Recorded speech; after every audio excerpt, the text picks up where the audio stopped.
In question number 7, we're asked to find the average rate of change on the function f of x from 2 to 5. So from 2 to 5. So we need to know what is the output value for f when the x value. So it could be written like this, just as you can see. It could be written like this. And we also need to know what is the output value for f of x when x is 5. So let's figure out those values right now. Okay, so I'm going to grab a calculator and I'm just going to plug this in. Now, if this was on the non-calculator portion, you'd just be plugging it out algebraically, but you can see exactly what I'm doing here. I have -3, and make sure you're using those parentheses when you're plugging this in. 2 to the 3rd power, and I'm going to add 2 times 2 squared, minus 4 times 2, plus 8. And I'm just reassuring that I have correctly plugged this all in.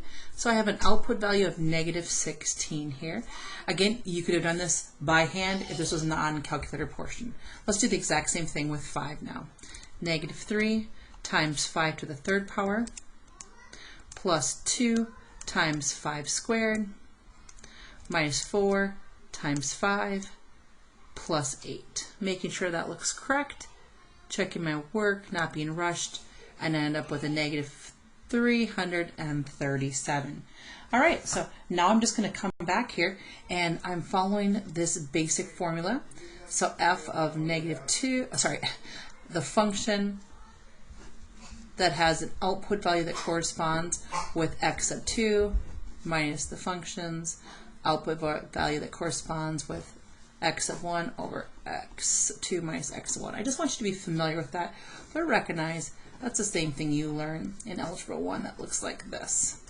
Okay, let's plug this in. I always suggest using parentheses to prevent making those simple mistakes. So I have my two things. I'm thinking of this as x of 1, y sub 1, x of 2, and y sub 2. And so I have -337, subtract a -16. You can see where a simple mistake may be made here. And so remember, the two negatives are going to make a positive. Doing that simple math, I get -321 divided by 3. And if I do the math here, I get -107. So that's the average rate of change on this function between 2 to 5.